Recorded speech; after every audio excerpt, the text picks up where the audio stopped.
Lucknow Arnav case 4 साल का अर्नव का किस तरह से जान लिया जाता है उसके सौतेली मां और अपने सगे पिता के द्वारा। कहानी को पूरा सुनने के लिए वीडियो पर बने रहें। हाँ तो नमस्कार, आप देख रहे हैं द रियल क्राइम और मैं आपके साथ रंजीत साहू।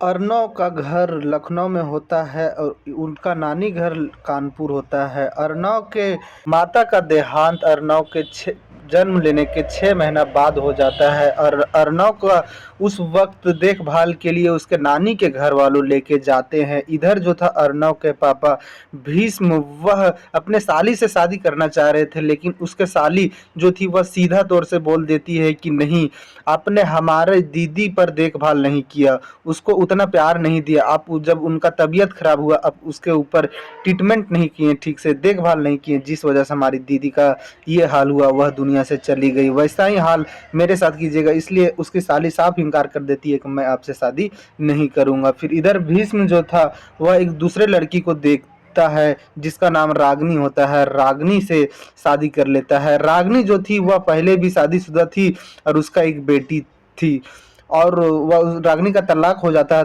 है फर्स्ट पति से, इसलिए वह इधर भीष्म से शादी कर लेती है। और यह शादी करने के बाद कुछ दिन के बाद फिर से इन लोग का एक लड़का होता है। और इधर जो भीष्म था वह पहले से जो इसका बेटा था अर्नव, कोर्ट में अर्जी लगाया था ये भीष्म की बेटा हमको दिया जाए, ना कि उसके घर वालों को, माने नानी घर वालों को। और जो भीष्म था वह पैसे से एक वकील था, जिस वजह से वह केस जीत जाता है और अर्नव को फिर लास्ट में उनके नानी के घर वालों लोग को भीष्म को अर्नव को सौंपना पड़ता है। कोर्ट के आदेश के अनुसार कोर्ट में सौंप दिया जाता है, लेकिन उस टाइम अर्नव के शरीर पे एक भी खरोच का निशान नहीं था और अर्नव को भीष्म लेकर आता है अपना घर, सौतेली माँ के पास रह रहा था।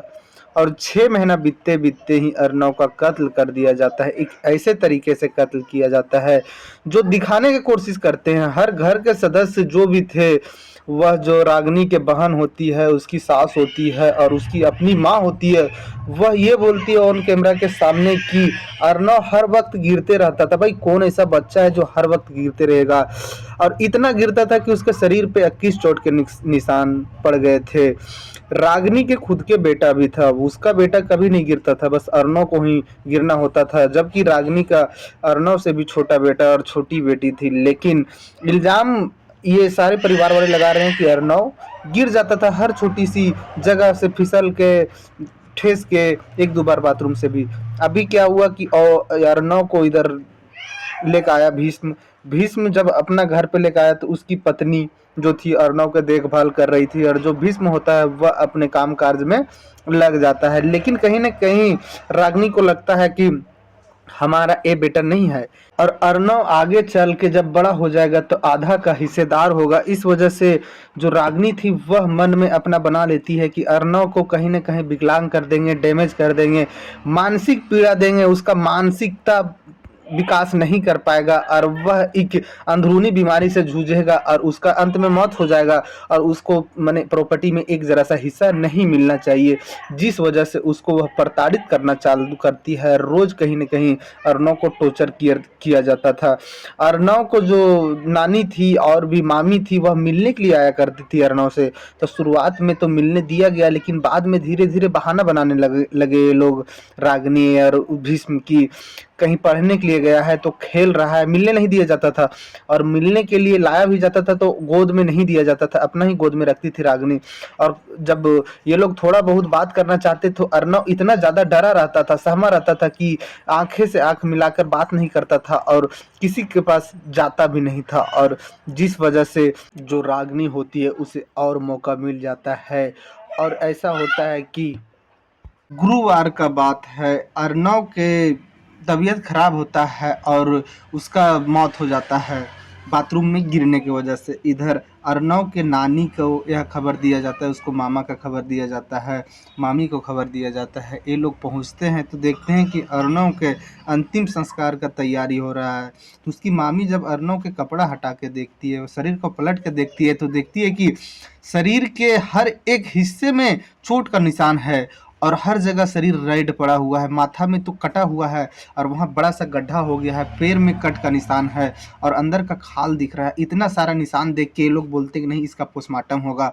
फिर जब यह बात उठता है पोस्टमार्टम वाला, पुलिस को खबर किया जाता है, आसपास के लोग जुड़ते हैं तो इधर ये लोग के साथ देते हैं और पोस्टमार्टम के लिए ही आवाज़ उठाते हैं। पुलिस आती है और अर्नव के लाश के पोस्टमार्टम करवाती है। पता चलता है कि अर्नव के शरीर पर 21 चोट के निशान हैं, जो कि काफ़ी गंभीर है। पता चलता है कि उसका बैक साइड में इतना ज़्यादा जला हुआ का निशान है, जैसे लगता है कि गरम तवे पर बैठा दिया जाता था इसको। हर जगह चोट के निशान, माथा के बैक साइड में चोट का निशान था और भी शरीर के अलग अलग 21 चोट के निशान और कई हड्डियां भी टूटा हुआ था।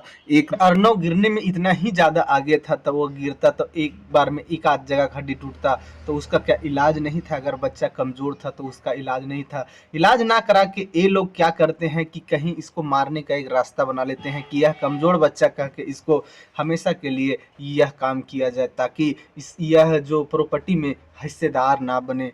और यही होता है। और जब पोस्टमार्टम होता है तो खुलासा हो जाता है कि इसको प्रताड़ित किया गया है, कई जगह इसको व्यक्तिगत प्रताड़ित किया गया है और दीवार में इसका सर को पटका गया है, कई जगह डंडे से मार पड़ा है और कहीं धारदार चीज से पैर में कट है। उसके बाद पुलिस को बताया जाता है इस पोस्टमार्टम रिपोर्ट। पुलिस फिर आती है रागिनी और भीषण को अरेस्ट करने, तो वहाँ स्थानीय लोग जुट जाते हैं और पुलिस के साथ झड़प कर देते हैं। रागिनी को खींचने लगते हैं कि रागिनी को जिंदा रहने का अधिकार नहीं है, वह 4 साल के बच्चे के साथ इतना ज़्यादा गंदा काम कैसे कर सकती है, उसको मौत के घाट कैसे उतार सकती है।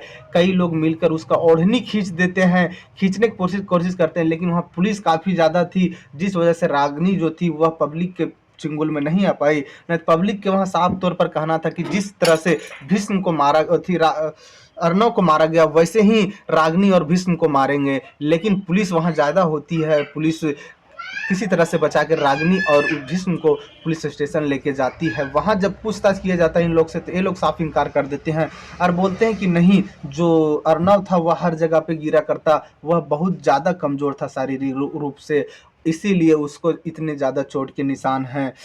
लेकिन जब अर्नव के नानी और उसके घर वालों से बात करती है पुलिस, तो साफ बोला जाता है मीडिया के पास में, वो लोग बोलते हैं कि ये जो अर्नव था उसको काफ़ी ज़्यादा टॉर्चर किया जाता था। हम लोग अगर वीडियो कॉल करते थे तो वीडियो कॉल में सिर्फ फ़ोटो दिखाया जाता था, आवाज़ को म्यूट कर दिया जाता था और उसको जितना ही इशारा किया जाता था उतना ही वह बोलता था, देखता था, वह नज़र उठाता नहीं था, इतना डराया जाता था। उसको गर्म तवे पर बिठा जाता था, बैक साइड पौन में उसका पूरा जलने झोलाने का निशान था, इतना ज़्यादा डंडे से मारा जाता था, उसको झाड़ू से मारा जाता था। और एक बार वह पोटी कर देता है बिस्तर पे, तो उसकी मम्मी जो थी वो उठा के ले जाती है बाथरूम में और वहीं पटक देती है सर को दीवार में, और बोलती थी कि टोटी में उसका सर लग गया जिस वजह से उसका सर फट गया और वहां ब्लड गिरा है। लेकिन यह सारी गलत है, झूठा बात है।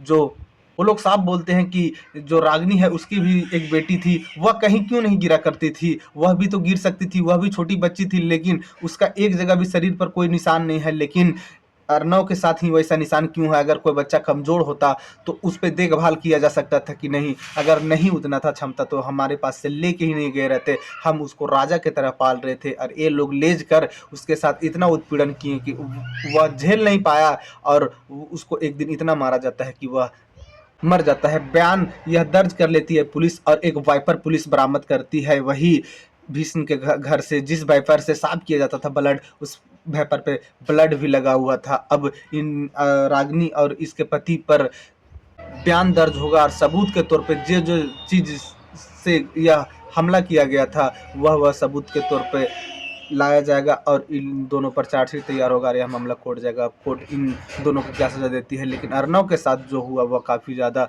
दरिंदगी हुआ, काफ़ी ज़्यादा टॉर्चर किया गया। अभी वहाँ के लखनऊ के लोग का कहना है कि हमारे बच्चे इतना डर गए हैं इस बात को सुनकर कि वह अपने मम्मी पापा के पास जाने से डर रहे हैं, घर से बाहर निकलने से डर रहे हैं, स्कूल जाने से डर रहे हैं। आप सोचिए कि बच्चों के मानसिकता पर कितना बड़ा असर पड़ेगा ये सब कहानी सुनने के बाद, जो कि 4 साल को बच्चों को भी नहीं बख्शा जा रहा है, मौत के गले लगाने पर मजबूर कर दिया जा रहा है। इन लोग को कड़ी से कड़ी सजा मिले, वहाँ के पब्लिक का भी गुहार है और उनके ननहाल तरफ से भी गुहार है कि इन लोग को कड़ी से कड़ी सजा दिया जाए। इस कहानी में इतना ही। जय हिंद, जय भारत।